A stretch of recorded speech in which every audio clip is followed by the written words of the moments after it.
Di episode sebelumnya, kita sudah membahas Ruben, anak sulung Yakub. Sosok Yakub sendiri tidak bisa dipisahkan dari 12 suku Israel. Ia adalah bapa leluhur bangsa Israel, putra Ishak dan cucu Abraham. Kali ini fakta Alkitab akan membahas Simeon, satu dari 12 suku Israel. Seperti apa kisahnya? Yuk diklik dulu tombol subscribe dan tombol loncengnya.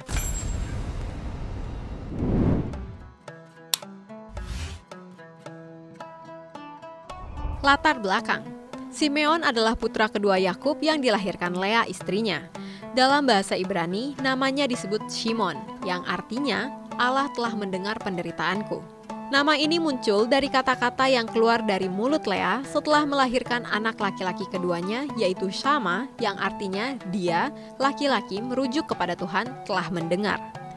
Dalam memberi nama anak laki-laki keduanya, Lea berfokus bukan pada kondisi yang tidak menyenangkan yang dia alami, tidak dicintai suaminya, tetapi pada bagaimana Tuhan mengatasi situasi buruk yang dia alami. Ternyata kelahiran Ruben sebagai anak sulung Yakub dan Lea tidak mengubah kondisi Yakub untuk berpaling mencintai Lea.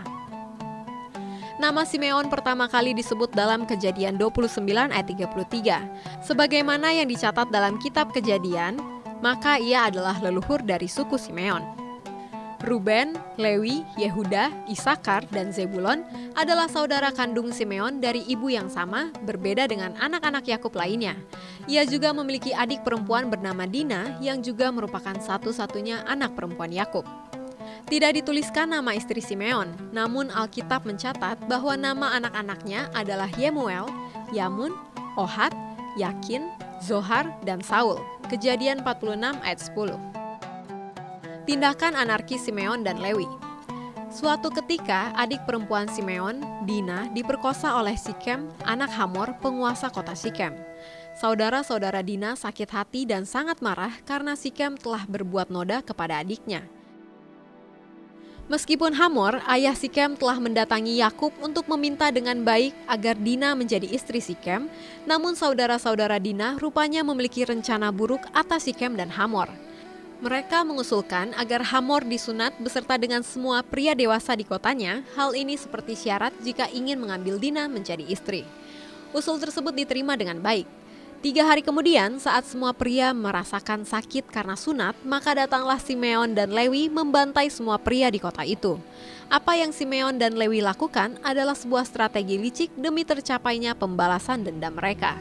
Kejadian 34 ayat 25. Kutukan Yakub atas Simeon. Dalam Kejadian 49 berbicara tentang doa ataupun nubuatan Yakub terhadap anak-anaknya, termasuk nubuatan atas Simeon dan Lewi.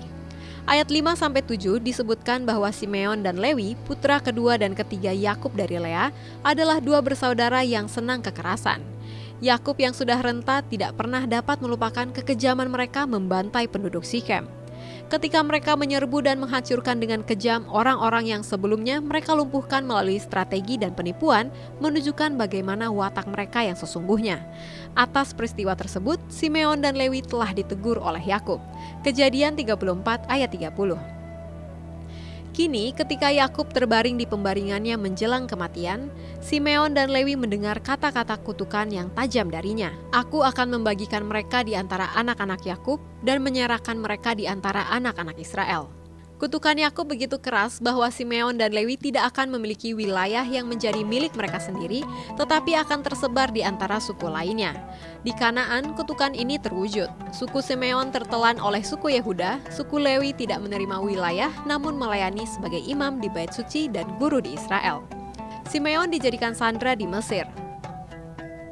Saat Yusuf berkuasa di Mesir, maka datanglah saudara-saudaranya untuk membeli makanan.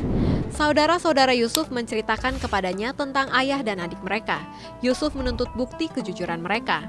Salah seorang dari mereka, katanya, harus pulang untuk membawa putra yang bungsu itu ke Mesir, sedangkan yang lain tetap ditahan di Mesir. Sesudah menahan mereka selama 3 hari, Yusuf menawarkan gagasan yang lebih mudah, yaitu menahan 1 orang sebagai sandera, sedangkan yang lain bisa pulang membawa gandum. Dalam tafsiran Alkitab Wycliffe mengatakan bahwa Simeon terpilih untuk tetap tinggal di dalam penjara Mesir karena dia paling kejam di antara saudara-saudaranya. Sementara itu, menurut teolog Matthew Henry, 1662 sampai 1714, dalam bukunya Exposition of the Old and New Testament, mengatakan bahwa penahanan terhadap Simeon boleh jadi Yusuf memilih dia untuk dijadikan sandera karena teringat bahwa saudaranya ini pernah menjadi musuh yang sangat memahitkan hatinya. Atau mungkin juga karena Yusuf melihat bahwa dialah yang sekarang paling tidak bersikap merendah dan peduli. Ia membelenggu Simeon di depan mata mereka untuk mempengaruhi mereka semua. Suku Simeon. Untuk pertama kalinya, sensus dilakukan di Gunung Sinai dan didapati suku Simeon berjumlah 59.300, bilangan 1 ayat 22 sampai 2. Dan dalam bilangan 26 ayat 14, jumlah kaum keluarga mencapai 22.200. Mereka berkemah dekat suku Ruben. Bilangan 2 ayat 12 sampai 13. Suku Simeon berdiri di Gunung Gerizim bersama suku-suku lainnya untuk diberkati. Ulangan 27 ayat 12. Di tanah perjanjian, bagian milik pusaka suku ini adalah daerah selatan paling ujung dan kemudian daerah ini hampir tertelan dalam daerah Yehuda. Yosua 19 ayat 1-9. Ketika Israel pecah menjadi dua bagian, utara dan selatan, maka suku Simeon termasuk ke dalam kerajaan utara. Setelah kerajaan utara ditaklukkan Asyur, maka sejak saat itu suku Simeon dan beberapa suku lainnya secara bertahap terasimilasi oleh bangsa lain dan dengan demikian perlahan menghilang dari sejarah. Satu-satunya singgungan lain akan suku ini ialah dalam kitab Wahyu mengenai orang yang dimateraikan, Wahyu 7 ayat 7, dan dalam daftar itu, Simeon tercatat sebagai yang ketujuh. Demikian fakta Alkitab tentang Simeon. Kalau Anda suka dengan video ini, silakan di-like, share, dan komen fakta Alkitab apalagi yang ingin kalian ketahui.